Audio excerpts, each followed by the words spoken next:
Hello, my name is Gina Abel, owner of Abel Counseling, Consulting, and Mediation. Welcome to this week's video. This week we're discussing 6 ways to reduce stigma towards mental health. You're crazy. It's your fault you have a mental illness. I don't hang out with her because she's depressed and she'll make me feel depressed. Just get a hold of yourself and shake it off. Why is he acting like that? Does he hear voices or something? How many of us have heard someone say something like this before? How many of us have said this? Phrases like these are harmful and add to our problem of stigmatizing mental health and mental illness. Many people who live with a mental illness have been blamed for their condition, called names and made fun of, or been discriminated against due to their condition. There are several physical health conditions that had significant stigma associated with them in the past. Diabetes, cancer, high cholesterol. Years ago, people wouldn't even want to admit to themselves they had these conditions, much less openly speak about it with their family or friends. Now, there's hardly any stigma towards these conditions. We openly discuss it with friends. We see commercials every day for medications to treat these conditions.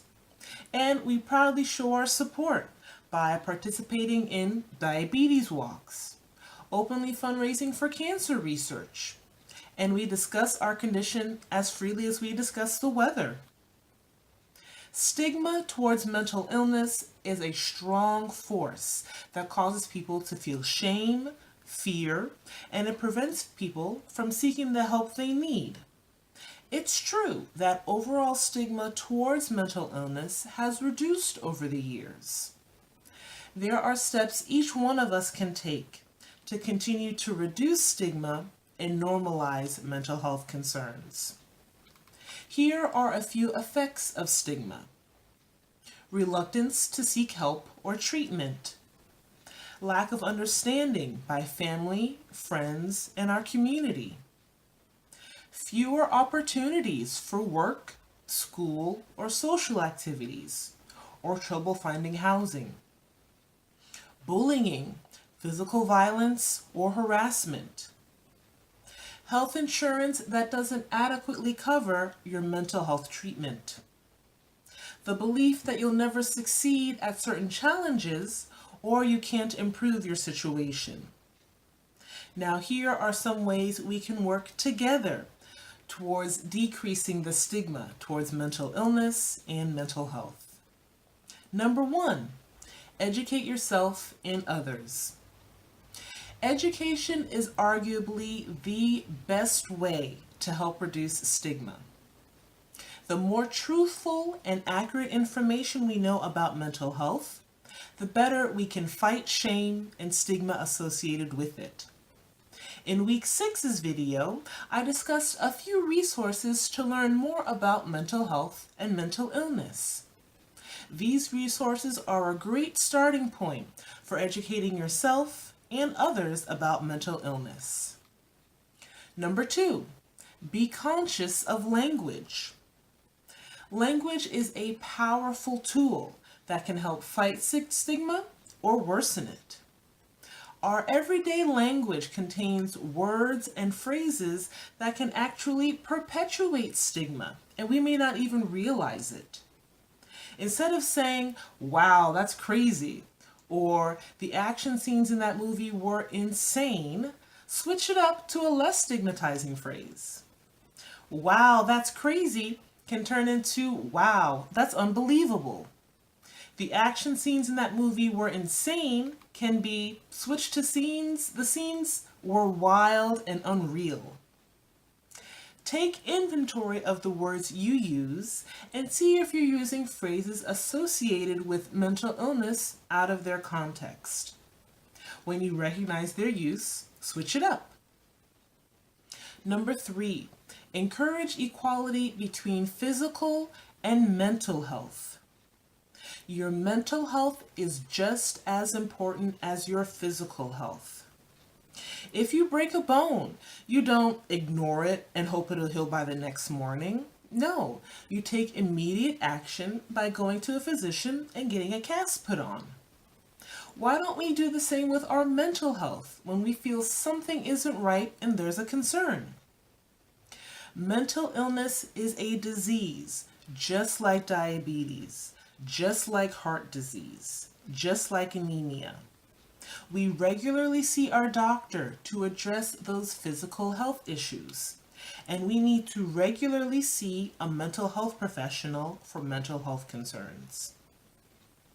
Number 4, don't equate yourself with your illness. This ties into being conscious about our language. Instead of saying, I'm bipolar, say, I have bipolar disorder. Say, I have depression instead of, I'm depressed. I have diabetes instead of, I'm diabetic. You have an illness. You are not an illness. Number 5, don't isolate yourself. If you have a mental illness, you may be reluctant to tell anyone for several different reasons.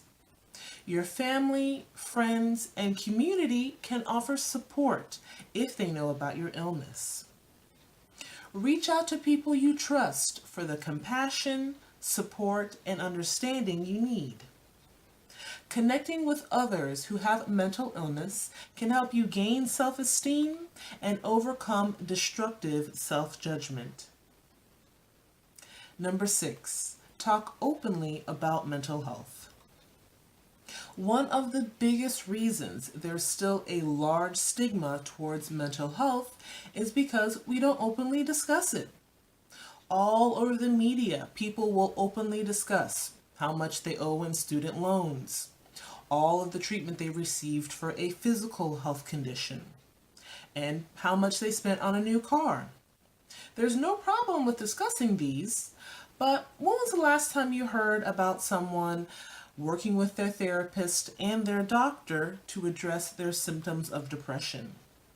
If you have kids in school, do you know if there's any type of training for teachers and students to recognize signs of distress in others and what to do about it? The point is, we need to discuss mental health as openly as we discussed last night's game, or as freely as we discuss what the celebrities are posting on their Instagram.